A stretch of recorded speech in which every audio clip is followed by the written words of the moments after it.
మన తండ్రి కుమార పరిశుద్ధాత్మ దేవునికి వందనాలు స్తోత్రాలు చెల్లించుకుంటూ, ప్రియమైన దేవుని బిడ్డలారా, మీరందరూ క్షేమంగా ఉన్నారని మేము సంతోషించి దేవునికి వందనాలు చెల్లించుకుంటున్నాము.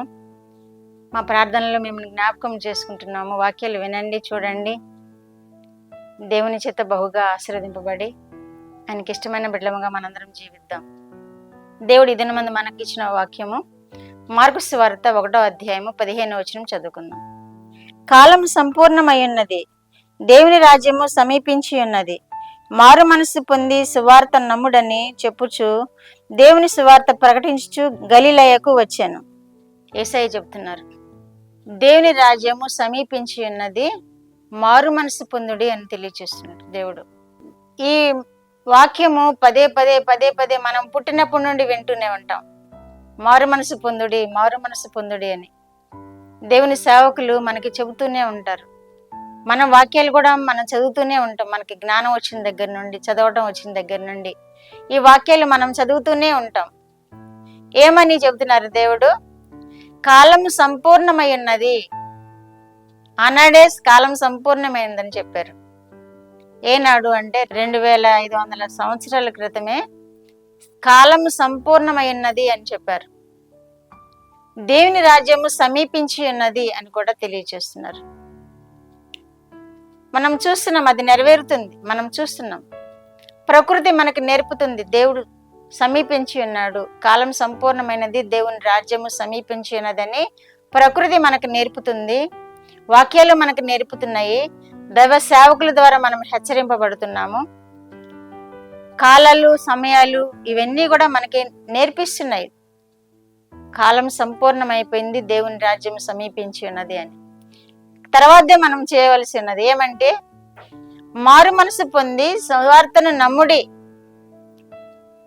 మారు మనసు పొందటం అంటే ఈ లోకంలో జీవిస్తున్నప్పటికీ తామరాకు నీటిలో ఉండి దాని మీద బొట్టు పడితే, నీటి బొట్టు, అది అటు కదిలినప్పుడు ఇటు కదిలినప్పుడు ఆ నీటిని విడుదల చేసుకుంటది. అది ఎంత స్వచ్ఛంగా ఉంటది నీటి మీద తామరాకు. మనము కూడా ఈ లోకంలో జీవిస్తున్నప్పటికీ ఈ లోక మాలిన్యము మనకు అంటకుండా ఎలా జీవించాలంటున్నారు? ఆ తామరకు వల్లే జీవించాలంటున్నారు. మారు మనసు పొందాలి అంటున్నారు. మారు మనసు పొందినప్పుడు దేవుడు మనల్ని ఆయన బిడ్డలుగా చేసుకుంటాడు. మారు మనసు అంటే దేవుని కొరకు ఒక ప్రత్యేకింపబడిన జీవితం జీవించడమే మారు మనసు. మారు మనసు పొంది సువార్తను నమ్ముడి అంటున్నారు దేవుడు. ఇది ఎలాగే చెప్పుకుంటారులే, వీళ్ళు ఎప్పుడు ఇలాగే చెప్పుకుంటారులే అనుకుంటారు కొంతమంది. ఎలాగా? మారు మనసు పొందుడి, దేవుని రాజ్యం సమీపించి ఉన్నది అని చెబుతూనే ఉంటారు. వీళ్ళు ఇలాగే చెబుతూ ఉంటారులే, దేవుని రాకడ ఇంకెక్కడ వచ్చిందా, అప్పుడే వచ్చిందా, ఇప్పుడే వస్తుందా అని కొంతమంది సందేహిస్తూ ఉంటారు. కానీ అలా సందేహించకుండా సువార్తను నమ్ముడి, మారు మనసు పొందుడి అని తెలియచేస్తున్న వాక్యాన్ని బట్టి మనము దేవునిలో ఉందాము, మనం వెనుదిరగకుండా ఉందాము, ఆ సువార్తను నమ్ముతూ ఉందాం, మన జీవితాలను గడుపుదాం. అప్పుడు దేవుడు మనల్ని ఆశీర్వదిస్తాడు. ఆయన వాక్యం ద్వారా మనం జీవిస్తే, ఆయన వాక్యాన్ని అనుసరిస్తూ మనం జీవిస్తే దేవుడు మనల్ని ఆశీర్వదిస్తాడు. మనము ఆయన బిడ్డలముగా తీర్చబడతాం. లోకంలో జీవించినప్పటికీ లోక మాలిన్యం అంటకుండా జీవిస్తాము. లోకంలో జీవించినప్పటికీ లోక కార్యాలు చేయకుండా జీవిస్తాము. లోకంలో జీవించినప్పటికీ ఇతరుల వల్లే, దేవుని ఎరుగని వారి వల్లే మనం జీవించకుండా ఉంటాం. ఇతరులు ఏం చేస్తారు? దేవుని ఎరుగని వారు ఏం చేస్తారు? వాళ్ళ సమయం అంతా ఎక్కడెక్కడో గడిపేస్తూ ఉంటారు. ఆ సినిమాలకి, షికార్లకి, క్లబ్బులకి, డాన్సులకి.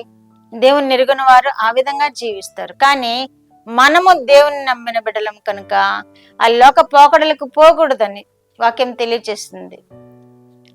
దేవుని రాజ్యము సమీపించి ఉన్నదని మనం గుర్తెరిగి మనం మారు మనసుతో జీవించాలి. మారు మనసు పొందేసాం కదా అని, రొట్టె ద్రాక్షరసం తీసేసుకుంటున్నాం కదా అని, బాప్తిస్మం తీసేసుకుంటున్నాం కదా అని మనము వాటిని మర్చిపోయి లోక జీవితం ఎట్లా ఉంటుందో, లోకం ఎలా ఉంటుందో మర్చిపోయి మనం జీవించినట్లయితే ఆ బాప్తిస్మమే, ఆ రొట్టె ద్రాక్షరసం తీసుకోవడమే పరిశుద్ధత అని భావిస్తే పప్పులో కాలేసిన వారు మొత్తం లోకంలో పడిపోయిన వారు అవుతారు.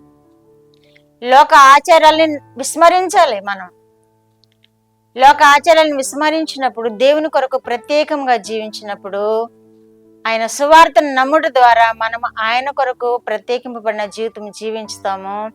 దేవుడు మనల్ని ఆనందింపచేస్తాడు. ఆయన మన యందు ఆనందిస్తాడు. దేవుడు ఆత్మను దుఃఖపరచుకుడి అని మరి ఒక చోట వ్రాయబడినట్లుగా మనము దేవుని ఆత్మను దుఃఖపరచకూడదు. ఎందుకంటే మన హృదయము దేవుని ఆలయం అని మరి ఒక చోట చెప్తున్నట్లుగా మన హృదయాల్లో దేవుని ప్రతిష్ఠించుకోవాలి. మనము దేవుని దుఃఖపరచకుండా శ్రేష్టమైన జీవితం జీవించాలి. మారు మనసు పొందాలి. సువార్తను వినాలి, సువార్తను చదవాలి, నమ్మాలి. అప్పుడు దేవుడు మనల్ని అంగీకరిస్తాడు. ఆయన మనల్ని పరిశుద్ధపరుస్తాడు. మనల్ని పరిశుద్ధుల గుంపులో నిలబెడతాడు. అది మనం కోరుకోవాల్సింది. పరిశుద్ధుల గుంపులో మనం నిలబడాలి. దేవుడు అట్టి కృప మనందరికీ దయచేయను గాక. ప్రార్థన. మా దేవ, మా ప్రియ పరలోక ప్రభువా, మీ పరిశుద్ధ పాదములకు వందనాలు, స్తోత్రాలు. మా రక్షకుడు అయిన యేసుక్రీస్తు దేవా స్తోత్రములు. పరిశుద్ధాత్మ దేవా స్తోత్రములు. ఇచ్చిన వాక్యము కొరకు స్తోత్రములు ప్రభువా. వినిన బిడ్డలందరూ నాయన వాక్యమును నమ్మి నాయన వాక్యమును చదివి నాయన మీలో స్థిరపడి నాయన మీకు ఇష్టమైన జీవితం జీవించే బిడ్డలుగా చేయండి దేవా. ఈ దినమందు ప్రభువా విశేషమైన దినాలు గడుపుకుంటున్న బిడ్డలను మీరు విశేషముగా ఆశీర్వదించండి. చిన్న బిడ్డలను మీరు దీవించండి. యవన బిడ్డలను మీరు దీవించండి. ప్రార్థన కోరిన బిడ్డల ఎట్లా మీరు అద్భుత కార్యములు జరిగించండి. బలహీనలుగా ఉన్న వారి ఎట్లా బలము, స్వస్థత దయచేయండి.